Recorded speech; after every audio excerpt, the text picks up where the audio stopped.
Sobra 94 milyones de pesos sa kantidad ng Children Development o GAD Fund gintrataran sa Sangguniang Panglungsod ha pagpapadayon ng budget deliberation ng Konseho haniging proponer nga sobra 1.6 bilyones de pesos nga 2026 annual budget ng lokal nga pamunuan ng siyudad ng Borongan nga pinangunahan ni Acting City Vice Mayor SP Member Maria Rosendasa han Martes, Enero 27 aging buhat SP Sessional ang siyudad.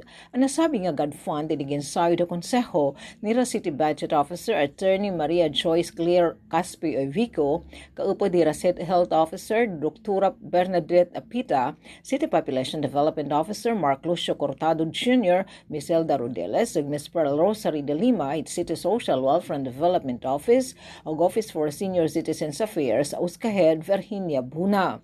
Hining nga GAD Fund ginalutagaan hinpundo in mga programa, proyekto ug mga aktibidad nga may kalabutan hit Women Welfare Program, Youth Welfare Program, Persons with Disability o PWD's Welfare Program ug Senior Citizens Welfare Program. Lakip na din hanggang kikinhanglan nga pundo para direkta ayuda program, kantidad 31.2 milyones de pesos, monthly monetary allowance at PWD's kantidad 4.5 milyones de pesos ug kantidad 54 milyones de pesos para monthly monetary allowance at senior citizens nga mga burunganon nga diri upod ang social pension for indigent senior citizens program han gobyerno nasyonal. Para sa Bagong Pilipinas, Sok Aberia, Radyo Pilipinas, Radyo Publiko, Borongan.